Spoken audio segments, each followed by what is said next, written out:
I became involved with a man who I ended up marrying, who got me involved with drugs, and I became addicted to meth.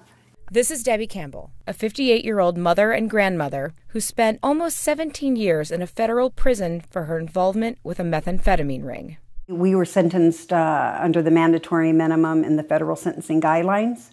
Those guidelines are 28 years old and forbid judges to offer lenient penalties to anyone, including first-time offenders like Debi. The first year is the toughest.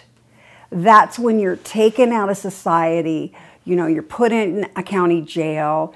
If you're lucky enough to even make it through the judicial system in a year's time and make it to prison, then, you're still in shock. It's a huge adjustment, but we're human and we adapt.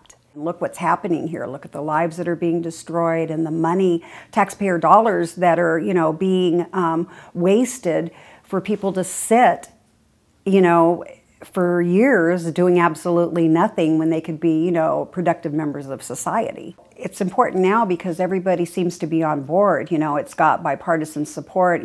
Both sides are, finally in agreement. An unlikely alliance of lawmakers are working to change these laws and ease the mandatory minimum sentencing guidelines. I think the American people understand, especially at the federal level, when you already have the states taking care of most crime issues, that you don't need to be throwing people in federal prison and actually just bloating our prison system. After 30 years, we ought to take a look at these laws.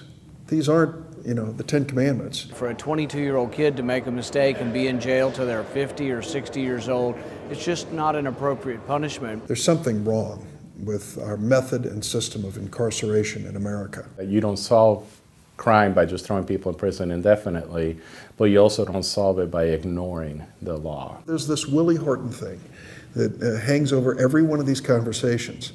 But, we can't let that paralyze us. What was written 30 years ago, I don't believe, works well today.